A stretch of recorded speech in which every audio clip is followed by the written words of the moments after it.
My name is Kelly Kirk, and the name of my business, it's a nonprofit. It's the 222 Muscle, the Sofia Graham Foundation.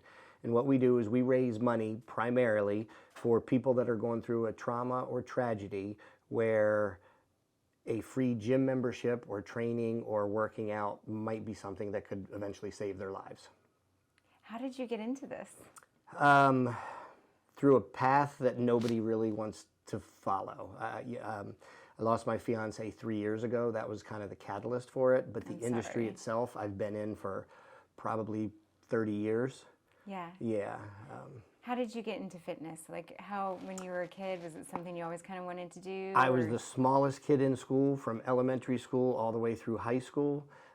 Showed up in high school. I'll never forget the first day of school, my wrestling coach is walking through and he's taking names and he gets to me and he says, "Kelly?" And I said, "Yeah." And he looks and he says, "How tall are you?" I said, "I don't know, like 4'9". I was tiny in my freshman year. "How much do you weigh?" I said, 92 pounds. He says, "Go home and tell your parents you're starting varsity wrestling this year." I have no idea what wrestling was, but I fit because I was little. So immediately I needed to get big and I wanted muscles and I needed, and it just kind of started from there. When I got out of high school, I went to college, kind of the same thing, and I've always been athletic. And it just kind of grew. In 2007, two of my best friends and I opened up a gym together and ran that for a while, and we thought that was kind of a dream. Turned out not so much, but that's what we had thought. So just an industry that I've always been in and always been interested in it. And then I've sold medical devices for about 9 years into the OR and the ER. So I've always loved the science part of it. So I kind of have molded the two, which doesn't often happen, you know? Yeah. What does fitness mean to you? Growth and health. Yeah. Health, more so probably from a mental standpoint than a physical standpoint. I always tell everybody, we all say we go to the gym, because I want to live to be healthy. No, you don't. You want to look good on the beach. At the end of the day, that's what we all want. And whether you admit it or not, there's, that might not be the actual end goal, but there's some truth. You want to feel good about yourself. Sure. Look good, so feel good. It's why we all, why we all go. So yes, there's the benefits of the physical health, but to me, it's a place where you can kind of just leave the rest of the world for a little while and do something that's just for you. And from a fitness standpoint, if you are in shape, that's something no one can take away from you. If somebody sees somebody that walks into the room and they are in shape, whether they're an athlete, a bodybuilder, or just somebody who's taking care of themselves, you know that that person has put the work in to get there. Nobody handed it to them. They didn't inherit it. They didn't win it in the lottery. They did the work. And that is very, very impressive to me anytime you meet somebody like that. That is impressive. Yeah. How do you feel, obviously it's very important to you, the mental health of working out as well. Tell me a bit about how you kind of got to that place. The mental part? Yeah. Well, the gym has always been the best part of my day. What I would look forward to. Can't wait to get out of work. I can go to the gym and train, and that was with my buddies and working out and talking smack with each other and just the whole 9 yards from a teenager, all the way through. None of that changes, whether you're 15 or 55, as a guy, it's still the same thing. The camaraderie that's there. But the mental health part of it really hit me after everything happened with Sofia. So I met her. Tell me about Sofia. Yeah, well, that kind of ties into the whole mental. I met her in, it would be 10 years ago now. And I owned a gym the gym was struggling. And she walked into the gym, decided she wanted a membership. She had seen me at an event and wanted to meet me. So this was all on her. I always laugh at that. Long story short, she joined the gym. She started training there. Her and I went out on a couple dates. We just hit it off. And it was just perfect. It was unlike anything else that I had had. And this was at a time in my life when I had just gone through a bad breakup. The business was struggling. I was struggling health-wise. I was overweight. Blood pressure was high. I didn't feel good. There was just all the stress of the world and business coming down on me. Sure. And she didn't care. She believed in me 100%.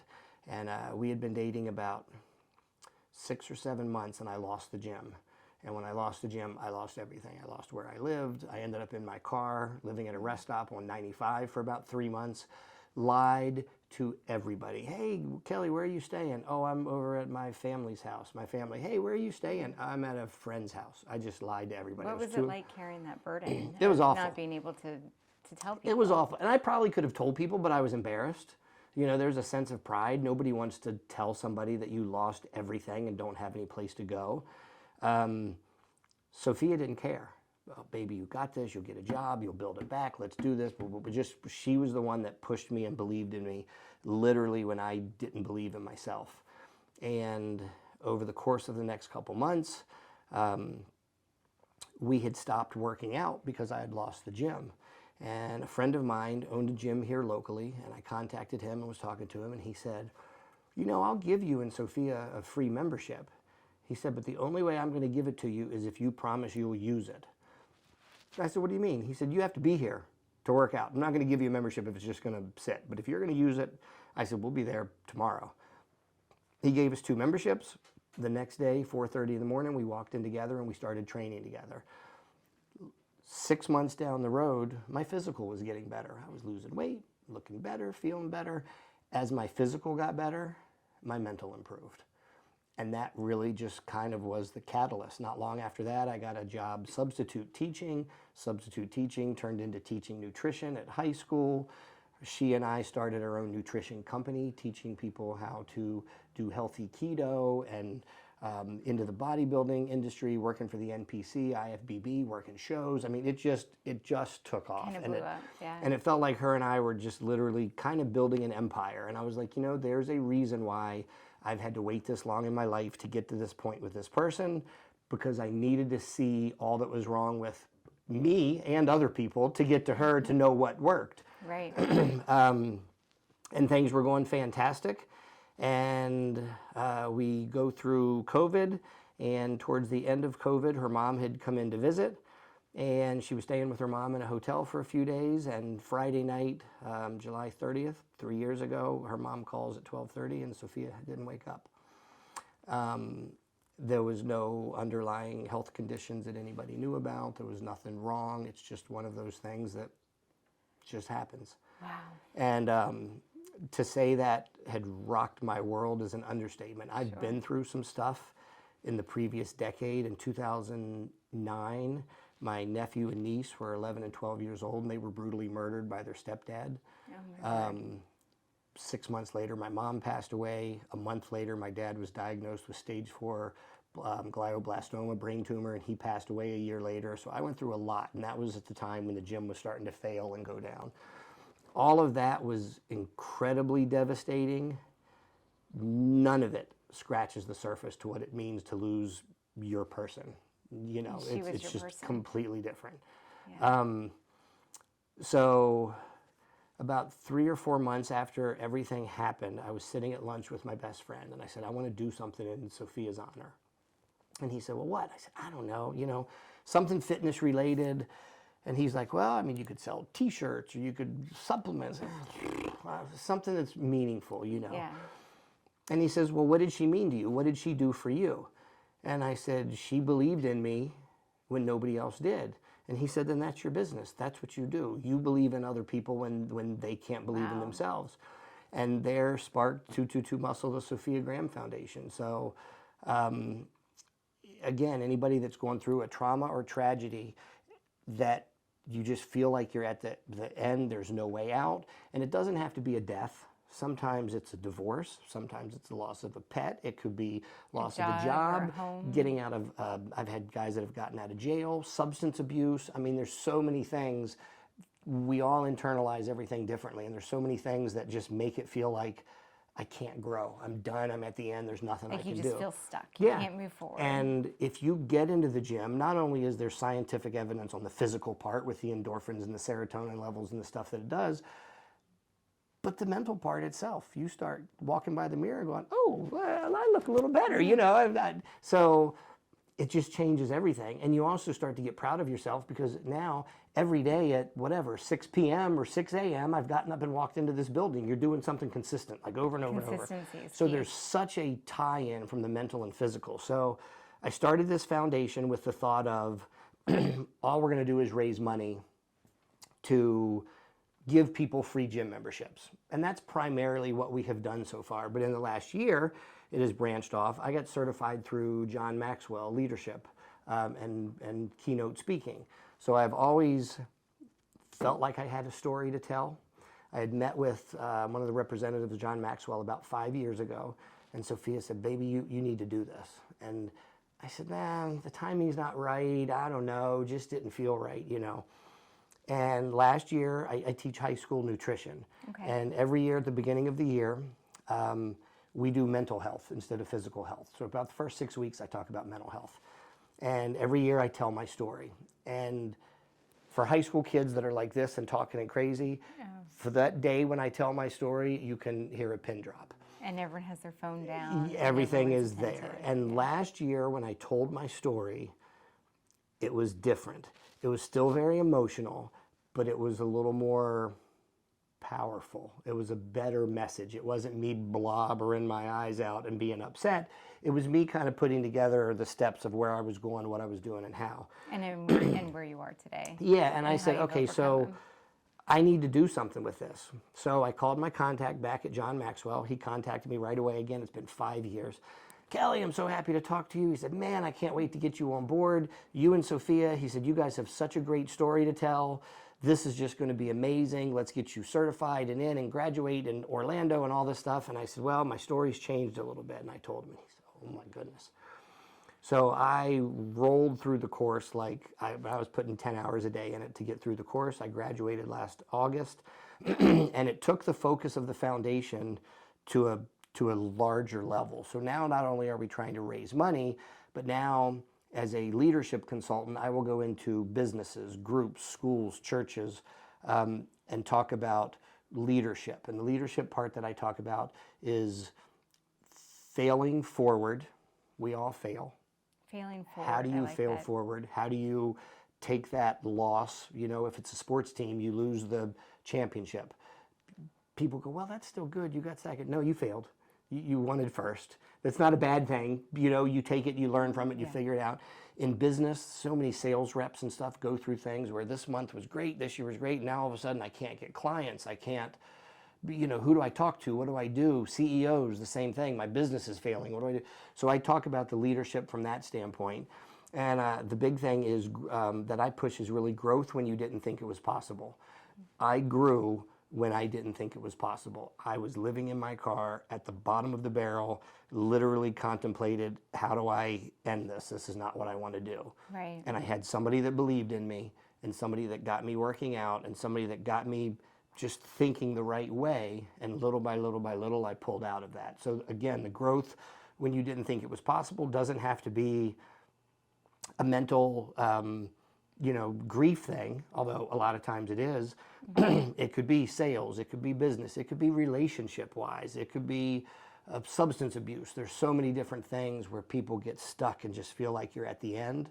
So what I do now as a business is a company or a sports team or an organization can, instead of paying me to come in and do leadership, is they make a donation to the foundation. We're a 501c3, it's fully tax deductible, and I will come in and spend 2, 6, 8 hours free and teach them leadership and growth and all of that. So it really works all the way around. It brings money into the foundation. It gets me to be able to talk about what I love to talk about, and hopefully gets the organization, you know, some leadership information that maybe they didn't otherwise have. What does that mean to you to be able to give back through the foundation?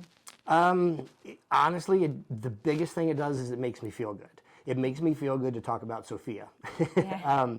Everybody doesn't, you know, everybody deals with grief differently. I'm also now a certified grief counselor, which taking that course and going through that was kind of silly because I was like, well, I could write this book. I'm not really sure I need to take this course. You know, this is kind of dumb. Yeah, I'm like, got this, we're good. Yeah. But everybody handles grief differently. And some people, if you lose somebody, it's kind of, and I don't mean this disrespectfully, but out of sight, out of mind. I don't want to think about them or talk about them because that makes it hard. You tend to compartmentalize. I'm the exact opposite. I want to talk about her 24/7. And some people are not comfortable with that. I'll be in the gym and somebody will say, hey, have you ever tried this machine? And I'll go, oh my God, yeah, that's Sofia and I's favorite machine. Or that's Sofia and I's favorite restaurant. I still talk that way. To me, that's just normal. Right. And it's not for because everybody. if you don't talk about it, you feel like you might lose a part of her, Yeah, right? I think so. I've never really sat and thought about I haven't put enough thought into it to go, why am I doing this? I just know that I'm comfortable doing it. Yeah, and that's And where if you're somebody at. else isn't, well, that's kind of on you. That's on them, you know. how they react to it. Yeah. So being able to go out and talk about leadership, of course, she is always tied into that. I don't go into a business and talk about, oh my God, this is what happened and how horrible it was and how bad my life was. That's not what it is. But I do tell them my story, so they see where I was at and where I go through. And that brings me closer to her, brings me closer to who I am. I know that she would be proud of me. She was so proud of me for, pulling myself out of living at the rest stop, becoming a teacher. I never in a million years thought I would be a high school teacher. Are you kidding me?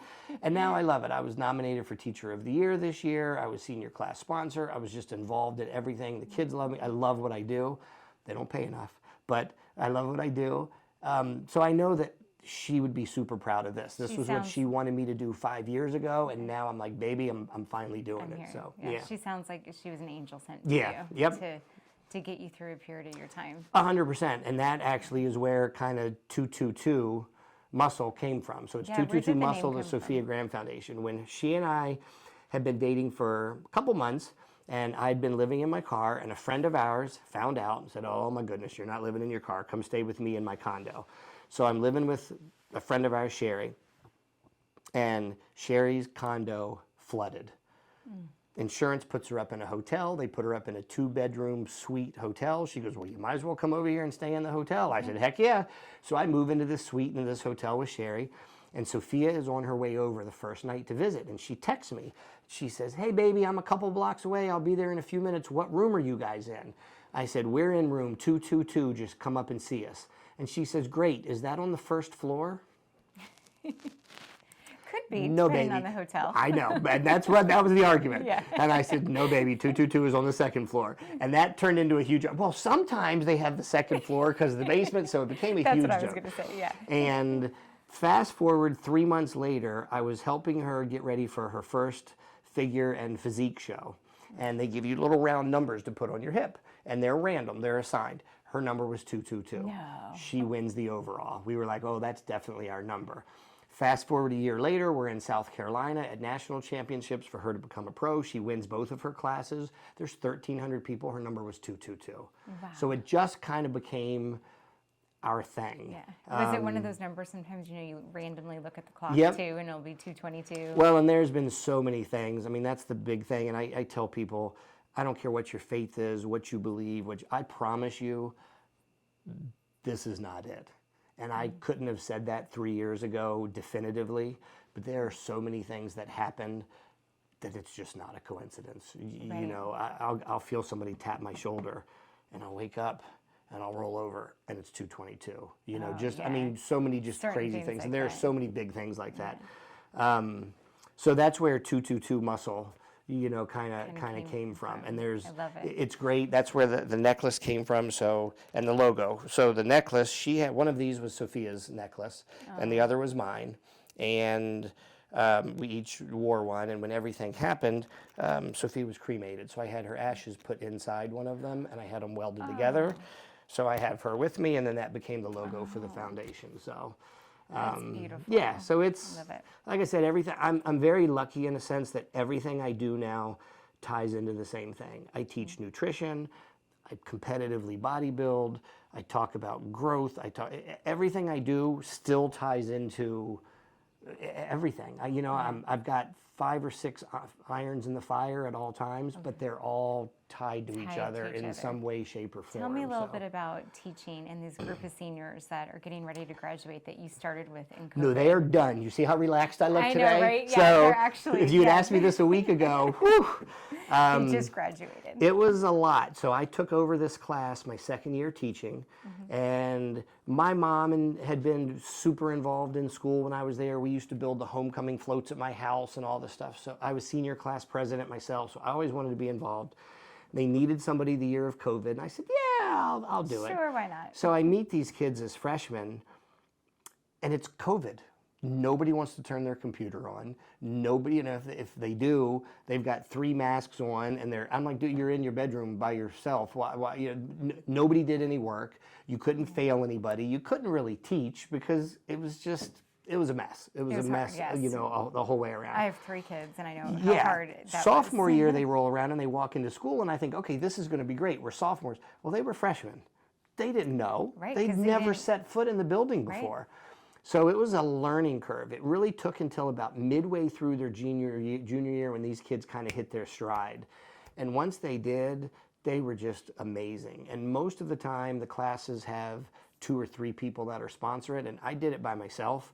And the reason I could was because the kids were just so good. You know, they were in my room 24/7. Mr. Kirk, we got, so we sponsored an international night. We made more money than the schools ever made. We did, you know, homecoming, prom, senior pranks, which we're not supposed to do. I mean, tons of, you know, tons of different stuff. And it was just fun. So a little bittersweet at graduation last week, watching these 500 kids that I called mine, you know, graduate. And everybody says, well, are you going to take the freshman class next year? Nope, I need a break. Give me a year, you know, give me a year, maybe we'll see what's after that. Well, it sounds like you put your heart and soul into that. Yeah, I really right? did. So it was fun, and for me to be, you know, nominated Teacher of the Year this year was something that was that's pretty awesome. cool. So Congratulations. it's fun. It's something, again, that I never ever thought that I would want to do. I've always been in sales, ran businesses. So to teach was very different. You know, I've never had a job where I'm there for 6, 7, 8 hours every day, same place. Usually I'm out traveling and doing stuff. Different things. So it was very different, but again, it ties into and fits perfectly with everything I do. I'm very transparent. The kids know my story. They all follow Sofia on social media. There was one day I walked in and the kids, 2 of the guys were over there and they were arguing, and I hear one of the kids go, "Whatever, Sofia would kick your ass." And I said, "What are you guys talking about?" He goes, "We were getting ready to arm wrestle." And Sofia, you know, was a competitive figure competitor. And he goes, "We were getting ready to arm wrestle." And I told him that Sofia would kick his ass because she's got more muscles. I said, "My Sofia?" "Yeah, Mr. Kirk." And that just made me feel so good. What? You know. So the kids all know my story. You're they know like, what heck I've yeah, been my through. Sofia can do that. Right? Heck yeah. And there's so many kids at the school that I teach that have been through so much different stuff that they can relate, you know, whether it's a brother or dad getting shot in a drive-by or a drug overdose. I mean, there's the population that I teach isn't all that way, but there's certainly a lot. And there is just in this world. And mental health is so big right now, you know, for everybody. I mean, these kids really went through something that none of us ever had to experience. No. Yeah. So I like being that person. They know they can walk into my room, and if you need a mental health break, whatever's going on, you can tell me anything, and we'll figure it out. So and just say, Mr. Kirk, I need some help. And it just ties into my foundation. It ties into the nutrition. It just everything really ties together, and it's one of those where it's the sad days, the hard days, when things are going wrong, when things are bad. Car breaks down, you know, it's too hot out, whatever, there's however many things, something went wrong. Those days are very difficult without Sofia. I'll get home and I'll be upset and I'll kind of cry and I'm like, "Oh, baby, I wish you were here to support me." They do not scratch the surface to how hard the good days are. Because the days that I come home and I'm proud of myself, I said, "Baby, this kid came in," and I talked to her and I said, "This happened and we talked about this, and then I went in, I had this great workout, and then this also happened, and I sold, you know, I have 2 more clients and I have all this good stuff going on," and then it just hits you. Right. She would be so proud of me, and she's not sitting here physically, you know. And then the silence hits you. And those are a lot harder, and it's funny but the hardest days are the good days. As crazy as that is. Yeah. No, it's not crazy. I can understand that. Tell me about your event that you have coming up in July. So July 30th is a bodybuilding event here locally in Woodbridge. Okay. And the 2 women that promote it, I've been working with since 2008, I think. They promote 3 bodybuilding shows. The show in July is Clash of the Titans, and it's a drug-tested natural show. And that was the show where Sofia and I were supposed to work that show the next day. So her mom had come into town. She was visiting from Monday to Friday. I had seen Sofia on Wednesday. We went to dinner. Friday night, the last time I talked to her was about 10:30 at night. And I said, "All right, baby, sounds good." And she's like, "I can't wait to see you tomorrow. We're going to have a lot of fun at the show." And then obviously neither one of us made it to the show, you know, the next day. So the women that promote this are just absolutely amazing, and two of my best friends, and they have sort of handed the show over to the foundation. So this is in Sofia's honor and in honor of the foundation. So the sponsors that come in, instead of people coming in and paying a sponsorship fee and being able to set up a booth to sell stuff or be on t-shirts or whatever, they make a donation to the foundation. And when they make a donation to the foundation, then we put them in our digital magazine. We have booths set up. We put flyers out for them. We'll give away product, you know, you name it. It's a win-win for them. It's a write-off. You know, we're a 501c3, and for us, we get exposure and more people to know about it. So, and it'll be, this year, it'll be the 3-year anniversary of, you know, when everything happened. And I'll, you know, at the event, it's hard for me to only talk for 2 minutes, but I'll get about 2 minutes on stage to kind of talk to everybody and tell them. But it's those events, they're our people. It's one of the hardest things for me to do is to walk into these events, but there's no place else that I'd rather be. Right. These are all the people that knew her, know me, and it's just where I want to be. You think of the alternative is what? Sitting at home and doing nothing. Yeah. Right. And you know, along those lines, we were talking about gym and the mental health of that.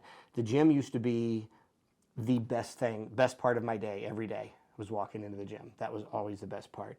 Now it's hands down the most difficult. I wouldn't miss it for the world, but there are days where I pull into the gym and I sit in the parking lot and I bawl my eyes out for an hour because I can't get my foot out the door, you know, to go in. And I do it. There are days I'm in the middle of my workout and I'll break down. I just kind of pull my hoodie up and cry and go through it. And I wouldn't trade it for the world, but what used to be my safe space and my happy place is now the toughest thing that I do.